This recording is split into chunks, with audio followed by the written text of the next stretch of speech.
परिशिष्ट। हम सब अर्जुन हैं। 18वें अध्याय की समाप्ति के साथ ही गीता प्रकरण भी परिणति को प्राप्त होता है। जिज्ञासा होनी नैसर्गिक है कि क्या 18 अध्याय विस्तार वाली महाभारत के मध्य में ग्रथित यह श्रीमद् भगवद गीता अपनी लक्ष्य पूर्ति में पूरी उतरी है? हां, उतरी है, पूरी उतरी है और आशातीत पूरी उतरी है। इसका प्रमाण इससे बढ़कर और क्या होगा कि जो अर्जुन गीता के आरंभ में अस्थिर प्रकृति, भ्रमित मनोबुद्धि, किम कर्तव्य विमूढ़, शोक संविघ्न मानस तथा अपने आराध्य नायक कृष्ण के भी युद्ध कर रूपी आदेश की अवज्ञा करने पर उतारू था, वही अर्जुन गीता के अंत में स्वेच्छा से उद्घोष करता है कि उसका सब मोह और शोक नष्ट हो गया है, उसके समस्त संदेह एवं विकल्प दूर हो गए हैं, अपनी स्वस्थ प्रकृति को उसने फिर से प्राप्त कर लिया है और अब वह निसंकोच होकर प्राणपण से भी उनके आदेश का पालन करेगा। क्या कारण था अर्जुन में इस विपरीतात्मक परिवर्तन का? कैसे आई उसमें यह संपूर्ण क्रांति? यह आई वेदांत पीयूष प्रसारिणी, उपनिषद गोदुग्धदायिनी, अद्वैतामृत वार्षिणी, गीता शाश्वत वाणी के द्वारा। और यदि उस वाणी के वक्ता साक्षात भगवान योगेश्वर कृष्ण हो तो फिर चमत्कार नहीं होगा तो क्या होगा? अपने अनूठे और अनन्य ढंग से वेदांत मर्म समझाते हुए भगवान ने अर्जुन से कहा, यह सब कुछ ब्रह्म है, उसके अतिरिक्त अन्य भ्रम है, वह ही एकमात्र सतचित आनंद स्वरूप है, शेष सब उसी की प्रकृति की लीला है, उसी की माया का प्रपंच है। वह स्वयंभू है, अनादि है, अनंत है, शाश्वत है, सनातन है, अच्युत है, अक्षर है, अद्वितीय है, अप्रमेय है, समस्त सृष्टि का कर्ता धर्ता हर्ता है, सर्वज्ञ है, सर्वशक्तिमान है, साक्षात ज्ञान एवं शक्ति है, सर्वव्यापी है, सर्वांतर्यामी है, सब उसमें है, वह सब में है और उनसे भी परे है। प्रत्येक जीव में स्थित आत्मा, जीवात्मा, उसी परमात्मा का एक अभिन्न अंश है जो नित्य, अव्यय तथा अविकारी है। वह स्वयं कोई कर्म नहीं करता और न ही जीव से कराता, केवल उसे कर्म करते देखता है।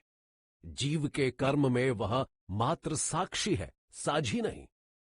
यह जीव का केवल अज्ञान व अहंकार है कि वह आत्मा को कर्मों का कर्ता समझ बैठता है। कर्म तो वह स्वयं ही अपनी प्रकृति के वशीभूत हो तजन्य गुणों से प्रेरित होकर करता है। उनका फल जब, जितना, जैसे और जहां मिलना होता है उसे अपने आप मिलता रहता है। इस सब बखेड़े से आत्मा को कुछ नहीं लेना देना। कर्म किए बिना तो जीव एक क्षण भी नहीं रह सकता। उसकी प्रकृति बरबस उससे नित्य कर्म कराती रहती है। जिनके फलों के बंधन में जकड़ा हुआ वह इस संसार में बारंबार जन्मता है और मरता रहता है। इससे छुटकारे का उपाय यही है कि उसके कर्म फल पैदा करना बंद कर दें।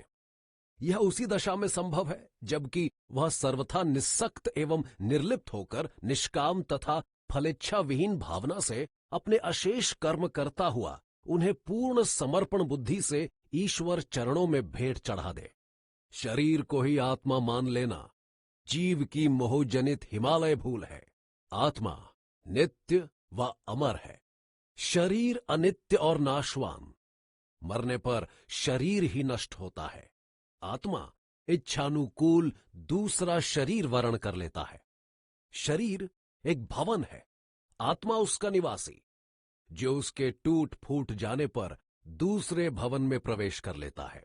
शरीर वस्त्र है, आत्मा मनुष्य, जो उसके जीर्ण शीर्ण हो जाने पर नया वस्त्र पहन लेता है। आत्मा के लिए शरीरों का परिवर्तन ऐसा ही है जैसा कि मनुष्य के शरीर में शैशव कौमार्य, तारुण्य, वृद्धावस्थाओं का परिवर्तन। शरीर का हनन होने से आत्मा का हनन नहीं हो जाता। अतः न कोई मारता है, न मरता है, न मरवाता है। शरीरों में मोह होने के कारण ही हम एक दूसरे के अपने पराये व मित्र और शत्रु हैं, परंतु मरना निश्शेष सभी को है। कौन, कब, कहां, कैसे, यह अपने अपने कर्मफल अर्थात भाग्य पर निर्भर करता है। सो हे अर्जुन, यदि तू कौरवों को नहीं भी मारेगा तो भी मरना तो इन्हें अनिवार्य रूप से है ही। इसी प्रकार तेरे अपने पक्ष के सभी योद्धाओं का भी समेत तेरे संहार निरपवाद रूप से हो जाना है। ये तो सभी पहले से ही मरे मराए पड़े हैं। तू तो इनके मारने में केवल एक बहाना, निमित्त कारण बन जा। यदि इस धर्म न्याय युद्ध को तू करता है तो सुयश व स्वर्ग लोक प्राप्त करेगा। यदि नहीं करता है तो अपयश और यह मृत्यु लोक ही तुझे मिलेंगे। अतएव अस्थिरता और मानसिक दुर्बलता छोड़, शोक, शंका तथा मोह को दूर भगा, निष्ठा, निश्चय और विश्वास को जगा, क्षत्रियत्व एवं धनंजयत्व का अवलंबन ले, निर्विलंब उठ, गांडीव उठा और युद्ध कर। कृष्ण के शब्दों ने अर्जुन में विद्युत का संचार किया। उसकी काया पलट हुई और वह पूर्ववत स्वस्थ हो गया। किंतु गीतोपदेश द्वारा अर्जुन को पहुंचने वाला यह लाभ तो स्थानीय, तात्कालिक एवं वैयक्तिक ही है। इसका वास्तविक लाभ तो अतुल्य और अमित है, क्योंकि यह सार्वदेशिक है, सार्वकालिकी है, सार्वजनीन है, मानव मात्र व्यापी है। कारण समस्त मानव जाति ही सदा सर्वदा अर्जुन के रोगों से ग्रस्त रही है और रहेगी। हम सब अर्जुन हैं।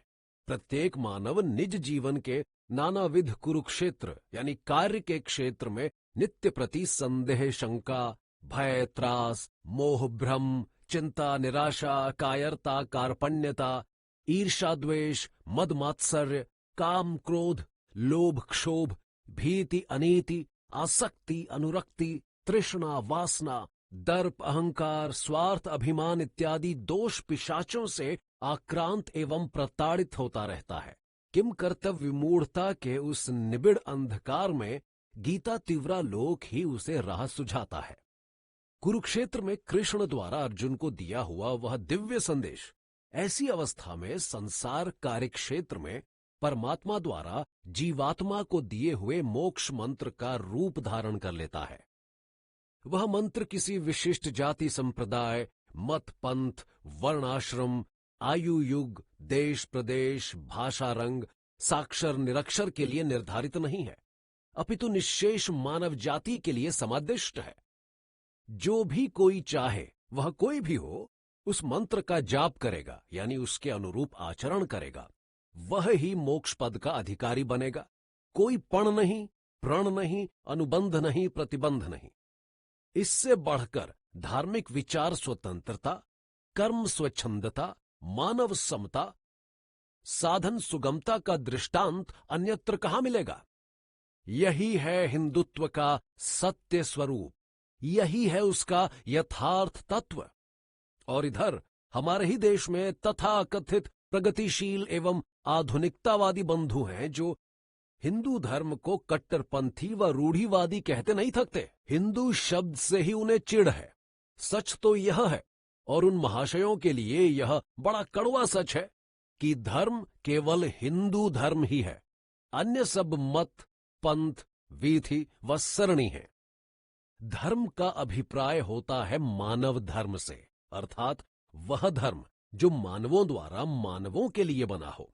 इस कसौटी पर केवल हिंदू धर्म ही खरा उतरता है, अन्य नहीं। जहां मतादिकों के विषय में यह निश्चय पूर्वक कहा जा सकता है कि उनका प्रवर्तक व संस्थापक कौन है, वे कब बनाए गए, किस वर्ग विशेष को दृष्टि में रखकर बनाए गए, कौन उनका मुख्य प्रतिपादक ग्रंथ है, वहां हिंदू धर्म के विषय में इनमें से कोई भी बात बतलाना संभव नहीं। ऋग्वेद, जो केवल हिंदुओं का नहीं बल्कि समस्त विश्व का आद्यतम ग्रंथ है, किसी एक ऋषि द्वारा प्रणीत नहीं है। अनेक ऋषियों ने अपने सम्मुख सत्य के आधारभूत तथ्य जैसे देखे, वैसे के वैसे ही छंदोबद्ध कर दिए, अपनी ओर से नूतन कुछ नहीं कहा। इसीलिए ऋषियों को मंत्रों का दृष्टा कहा जाता है, कर्ता नहीं। और वे तथ्य विश्व में अनादिकाल से अथवा किस अज्ञात पुरातन युग से प्रसिद्ध होते आ रहे हैं, कोई कुछ निश्चित नहीं कह सकता। अतएव हिंदू धर्म को सनातन धर्म तथा वैदिक धर्म भी कहा जाता है। इसी प्रकार संस्कृत के विशाल वाङ्मय में से किसी एक ग्रंथ पर उंगली नहीं टिकाई जा सकती, यह निर्दिष्ट करने के लिए कि हिंदुत्व का यही एकमात्र मूल प्रतिपादक ग्रंथ है। विडंबना